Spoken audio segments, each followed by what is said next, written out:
essa luz. Quero pedir que abençoe todos os nossos irmãos de caminhada. Peço por aqueles que não puderam comparecer à reunião, que eles também recebam a luz divina nesse momento. Abençoe o nosso estudo, que estejamos atentos para poder praticar a palavra que vamos aprender agora. Pedimos por todos os irmãos, toda a humanidade, Senhor, principalmente aqueles que passam por algum tipo de sofrimento. Que a tua luz e a tua paz os abrace nesse instante, concedendo a esperança, o alívio. Aqueles irmãos que dormem, que ficam pelas ruas nesse frio, Senhor, pedimos que eu os acolha, que eu os abençoe, que eles sigam confiantes, com muita esperança e fé. Fique conosco, nos conduzindo e orientando, agora e sempre. Assim seja. Assim seja. Obrigada, dona Antônia. Então, como eu falei, eu caí, aí eu voltei. Vamos ver se a gente não cai de novo. Temos poucas pessoas hoje. Quem gostaria de fazer a leitura do Evangelho? Obrigada, Sueli. Então, comigo aconteceu a mesma coisa. Na hora da leitura da dona Antônia, eu caí e voltei. Mas vocês estão me ouvindo direitinho? Estamos, pode continuar. Então, tá bom. Tomara que eu não caia mais também. Vamos lá.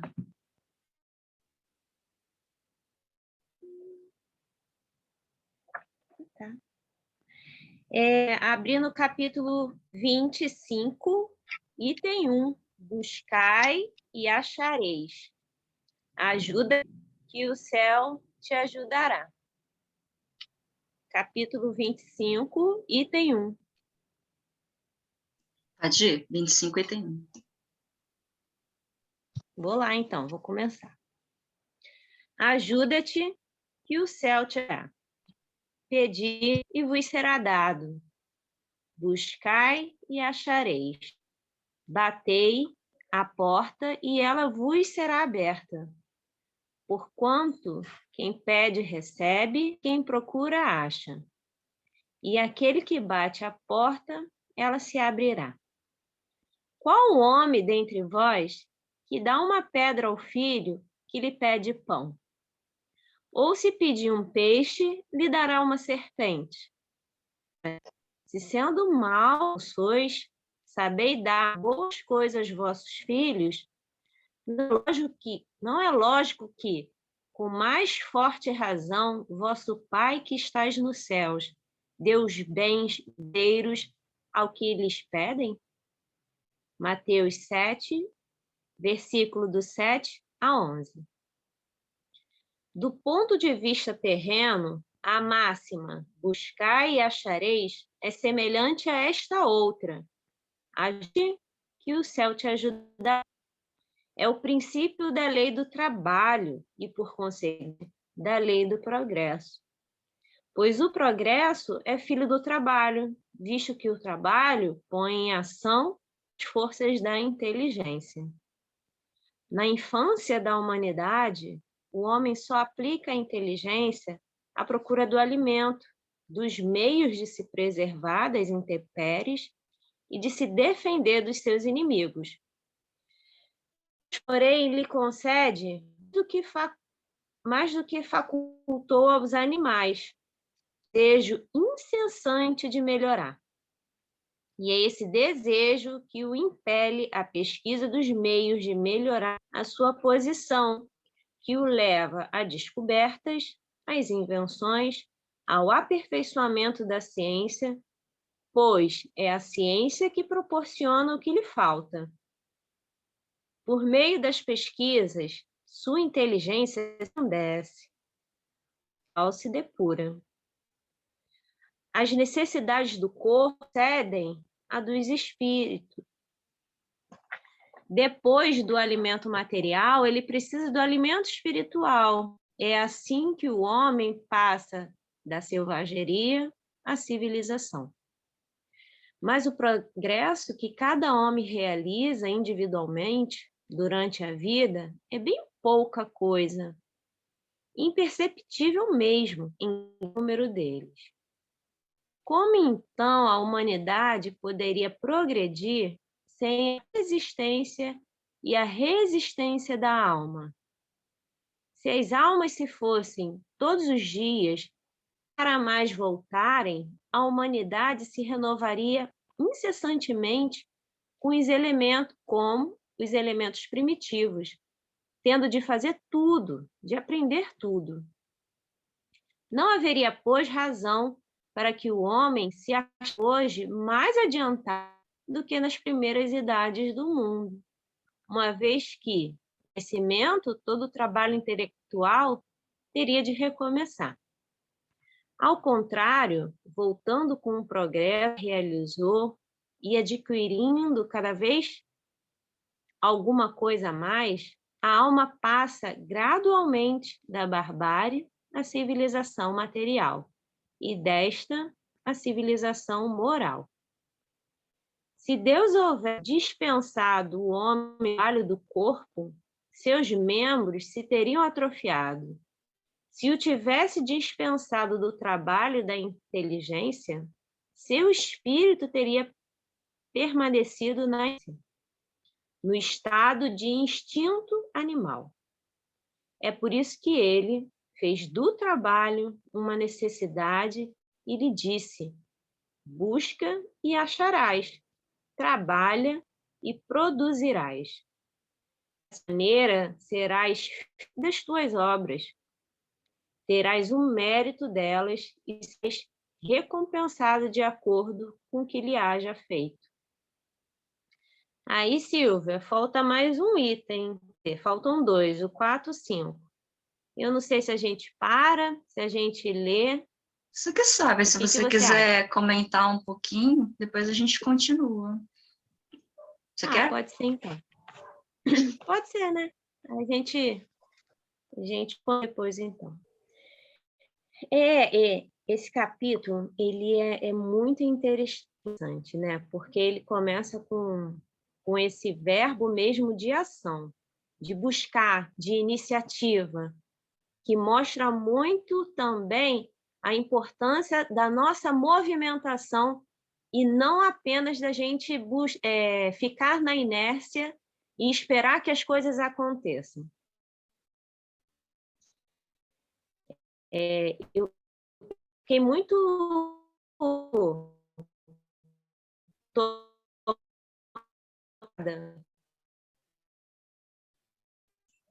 Suelen, você dá uma travadinha, você tá aí?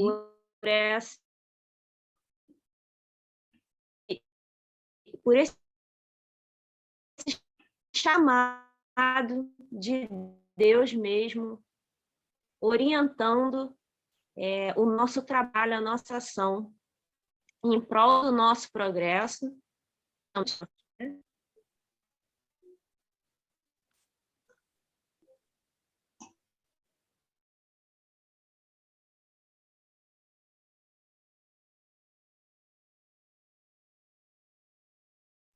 Parece que ela congelou, né? Caiu. Tá desligado o seu, tá? Desculpa. Ela tá voltando, a Sueli está voltando. Tá voltando. Eu falei, hoje tá hard o negócio. A conexão tá meio lenta. Eu acho que sim. Su, a gente ouviu, aí você deu uma travada, assim. Acho que agora você voltou. Você quer continuar? Eu vou continuar. Hoje está desafiador, né? Eu já até tirei aqui da Wi-Fi, coloquei na 4G para ver se fica mais tranquilo, né? Mas então, eu achei muito interessante, me chamou muita atenção essa leitura agora, porque esse verbo buscar, né, o sentido dele já nos obriga a uma ação. O verbo em si, né, já é uma ação.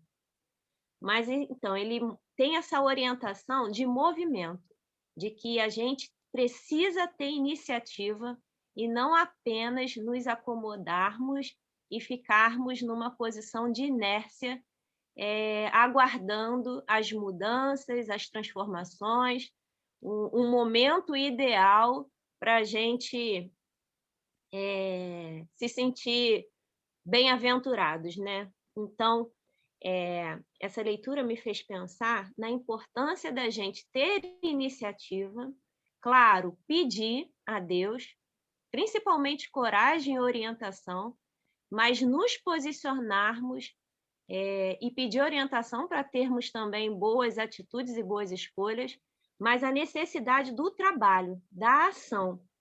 E como o trabalho, seja ele físico ou intelectual, ele vai promover esse nosso progresso, esse nosso melhoramento, como seres humanos, individualmente, mas principalmente essa transformação através vai proporcionar uma melhora na questão social do todo.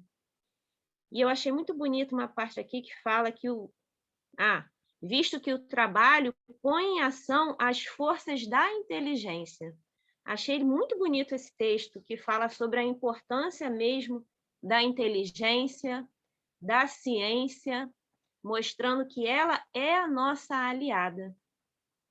E interessante porque a gente está vivendo em um período em que a ciência, mais uma vez, está sendo rechaçada como um conhecimento desvalorizado, né? E é tão estranho aos meus olhos, né? E talvez eu esteja julgando, porque na minha concepção eu nunca consegui fazer uma diferenciação ou uma briga ideológica entre ciência e religião.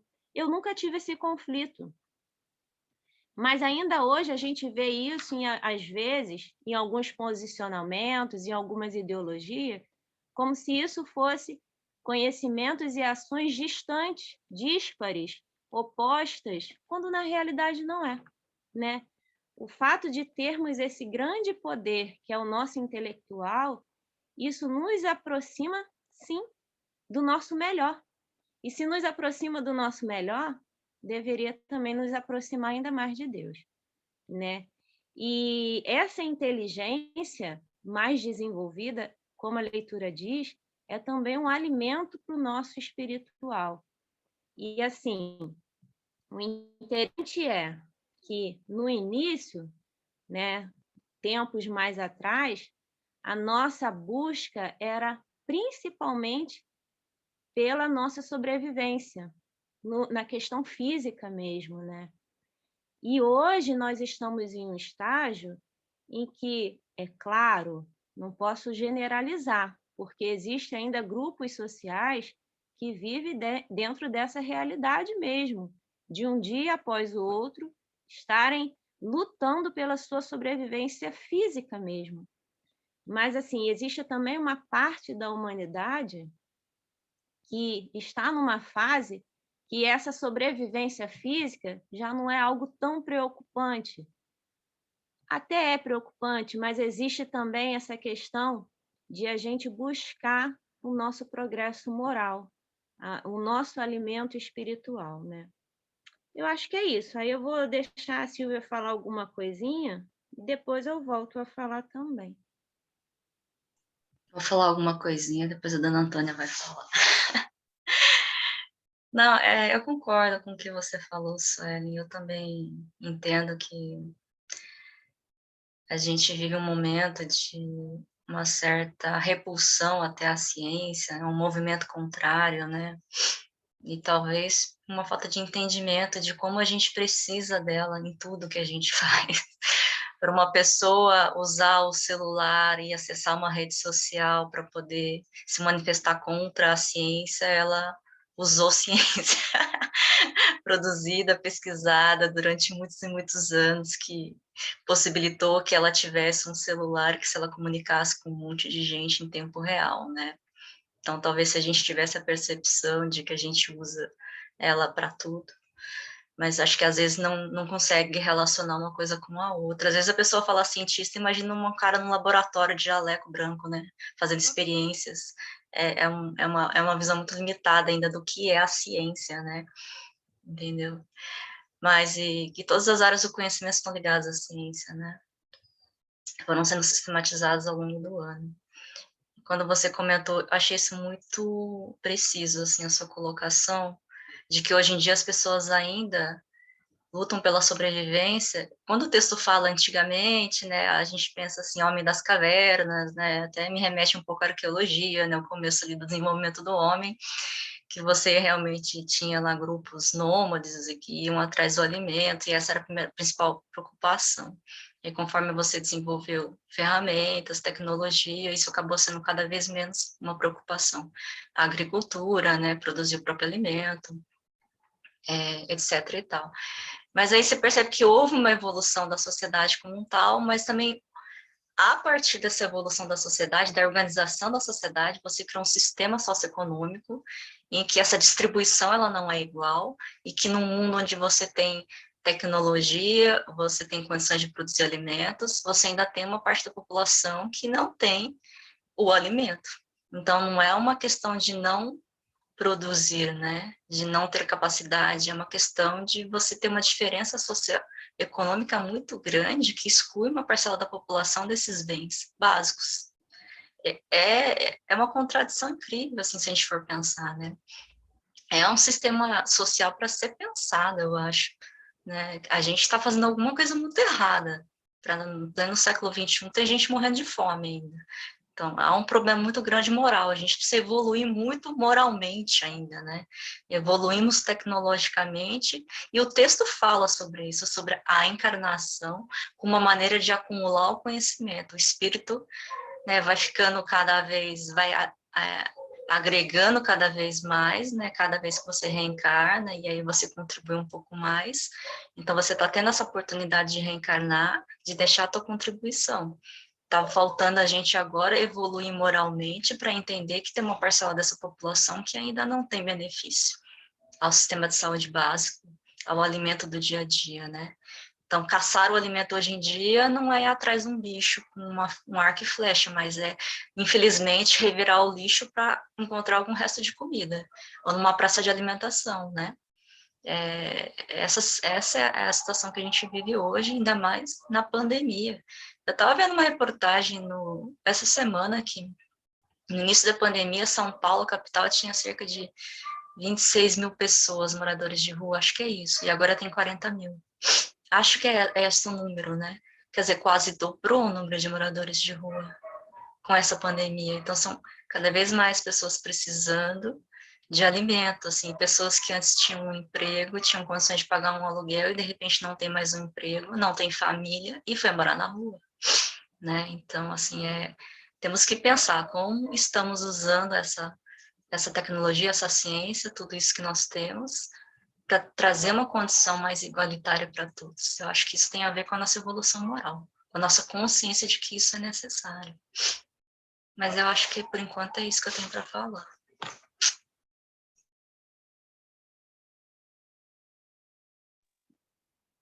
Eu fico tão grata à doutrina espírita, porque um texto como esse, ele esclarece tão bem essa parte aí que a Sueli falou sobre o trabalho, da gente, esse movimento da gente estar sempre buscando se melhorar, né? E eu estava vendo aqui esse buscar e achar isso. Eu lembro, antes de começar a estudar a doutrina, lá atrás, há muito tempo, eu via assim, eu achava que buscar era como, por exemplo, tem uma pessoa doente, a gente pede a Deus que cuide daquela pessoa e a gente está buscando. E não é só isso, né? O texto explica essa parte da gente fazer. Ele diz aqui, por exemplo, dessa maneira serás filhos das tuas obras, terás delas o mérito e serás recompensado de acordo com o que hajas feito. Lembrei daquela frase, a fé sem obras é morta, nem sei de quem é essa frase, né? É por aí que eu estou entendendo. E eu fico cada vez mais grata à doutrina espírita por tanto esclarecimento, que a gente vai entendendo melhor os textos, né? O Evangelho é tão maravilhoso. Eu gostei muito desse texto e gostei muito do que vocês falaram, muito bom. Eu gosto mais de ouvir, mas eu quis dizer só isso. Mas foi muito importante ouvir a senhora. É verdade, dona Antônia, muito importante mesmo. até porque a gente tem pontos de vistas diferentes, né? E a senhora ressaltou um negócio aí que nem eu nem a Silvia havíamos falado, né? Dessa questão do esforço, de que a gente precisa ter méritos, né? E de que a gente vai colher o que plantar mesmo, né? Isso é muito legal. Ô, Silvia, quer que eu termine? Eu ia Então, o sugerir texto? isso. Termina para a gente, lê mais os 2 parágrafos finais. Até porque eu dei uma olhada aqui no item 4, é bem legal também. Vamos lá, então. Item 4. Em virtude da aplicação desse princípio, que os espíritos não vêm poupar o homem ao trabalho das pesquisas, trazendo-lhe descobertas e invenções prontas e acabadas, a fim de que ele não se limite a receber o que lhe ponham nas mãos, sem nem mesmo se dar o trabalho de abaixar-se para apanhar, nenhum incômodo de pensar. Se fosse assim, o mais preguiçoso poderia enriquecer-se e o mais ignorante tornar-se sábio sem o menor esforço, e ambos se atribuírem ao mérito do que não fizeram. Não, os espíritos não vêm dispensar o homem da lei do trabalho, mas mostrar-lhe a meta que lhe cumpre atingir e o caminho que a ela conduz, dizendo-lhe: anda e chegarás. Encontrarás pedras sobre os teus passos. Olha e tiras tu mesmo. Nós te daremos a força necessária se quiseres empregar. Do ponto de vista moral, essas palavras de Jesus significam: pedi a luz que deve iluminar o vosso caminho, e ela vos será dada. Pedi forças para resistires ao mal e a tereis. Pedi a assistência dos espíritos bons, e eles virão acompanhar-vos e vos servirão de guia, tal como o anjo de Tobias. Pedi bons conselhos, e eles jamais vos serão recusados. Batei à nossa porta, ela se abrirá para vós. Mas pedis sinceramente, com fé, fervor e confiança. Apresentai-vos com humildade e não com arrogância, sem o que sereis abandonados às vossas próprias forças e caireis como justo castigo do vosso orgulho. Tal é o sentido destas palavras: buscais e achareis. Batei a porta e ela vos será aberta. Nossa, gente, que tremendo, né, esse ensinamento, essa passagem, né? Muitas vezes, o conhecimento, as técnicas, e esse progresso intelectual, muitas vezes, nos torna mais arrogantes, quando, na realidade, esse conhecimento deveria fazer com que a gente oportunizasse aos outros os benefícios que a gente adquiriu, né? Através do conhecimento, das técnicas, a gente deveria colocar mais isso em ação em prol do benefício do outro. Mas, muitas vezes, a gente utiliza esse conhecimento, como a gente já falou aqui várias vezes, para nos tornarmos mais arrogantes, para a gente se sentir diferentão, especial, eu sou diferente. E, assim, muito legal também essa parte do texto que fala do esforço, né? Da necessidade da gente se esforçar e da gente também buscar orientação, pedir ajuda, mas sem esquecer de que os desafios virão, as pedras surgirão. Não é porque a gente tem um conhecimento, que a gente quer ser melhor, que tudo vai ser um mar de rosas, jamais.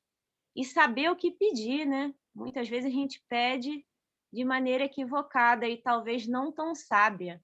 Mas a gente tem que pedir coragem, a gente tem que pedir fé, a gente tem que pedir força para a gente mesmo, com as nossas próprias mãos, tirar as pedras do caminho ou desviar delas.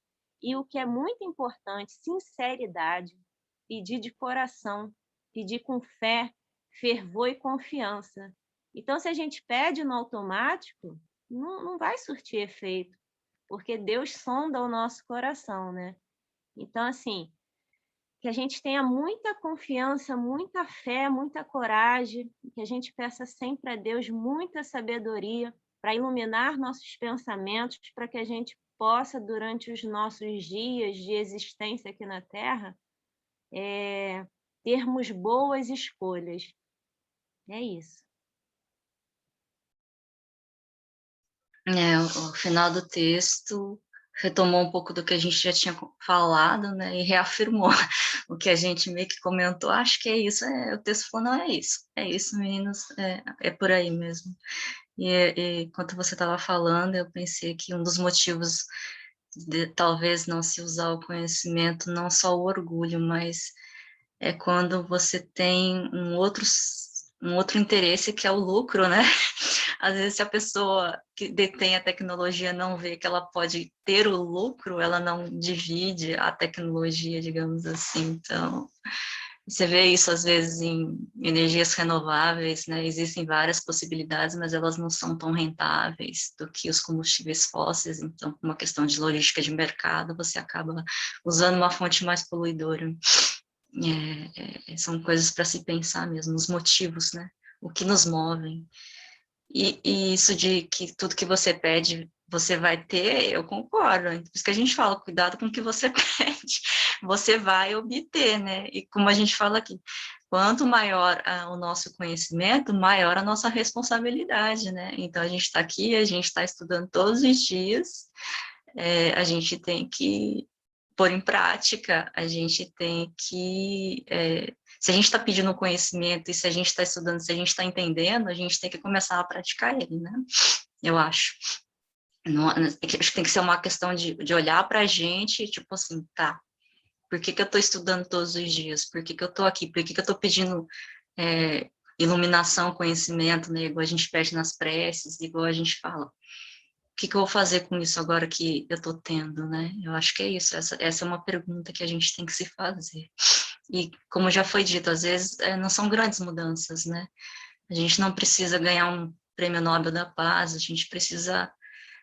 gente tem o poder para transformar a vida de uma outra pessoa para melhor. Uma pessoa que está perto da gente, uma pessoa que mora com a gente, às vezes, né? Não precisa ser algo grandioso, né? A gente, às vezes, fica arrumando essa desculpa, mas eu não posso fazer nada, isso só uma... Já é muita coisa, entendeu? Se todo mundo pensasse assim, que não vai fazer porque não vai fazer a diferença, então ninguém faz nada. Eu acho que esse texto também chama, né, para responsabilidade. Se você procurar, você vai obter. Se você se dispõe a ajudar, o serviço aparece, entendeu? A demanda começa a aparecer, ela só cresce. Você tem que estar disponível e, assim, ela vai aparecer de diferentes formas, né? A gente já falou, caridade não é só material, caridade pode ser feita de outras formas. Mas o que eu tinha para falar era isso. Dona Antônia quer comentar mais alguma coisa? A gente está se caminhando para o final já. Hoje a Nani não está aqui, infelizmente, para cantar para a gente. Não, eu gostei muito de tudo que vocês falaram, muito bom. Eu aprendi muito hoje, mais uma satisfeita. Bom, Suelen, você quer fazer a prece final? Dona Antônia fez a inicial, tá bom? Obrigada. Vamos lá. Eu fiquei agora pensativa nisso que você falou, Silvia. A gente pede, a gente vai encontrar. O que a gente vai fazer com aquilo que a gente está em nossas mãos, né? Isso é profundo mesmo. Então, vamos lá, vamos orar mais uma vez, continuar nessa sintonia do bem, do amor, agradecendo a Deus. Obrigada, Senhor, por essa grande oportunidade que é estarmos encarnados e, nesse momento, reunidos em Teu nome e sentindo essa vibração do bem, da luz e do amor. Gratidão lhe damos, Senhor, pelo fôlego de vida, por esse alimento espiritual e por estarmos aqui neste momento.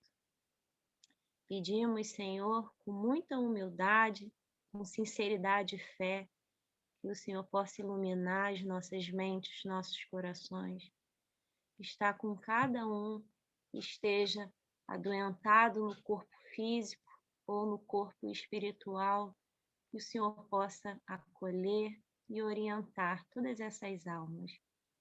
Pedimos também, com muito clamor, que as nossas águas possam ser fluidificadas, que nelas possam ser postos o remédio necessário para os nossos corações, para o nosso corpo físico e espiritual, se for de Tua vontade, Senhor.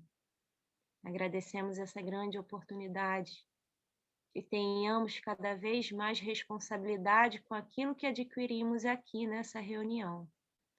Que o Senhor possa nos orientar, Senhor, nos dando fé, coragem e discernimento, para que possamos todos os dias tomar boas ações e atitudes.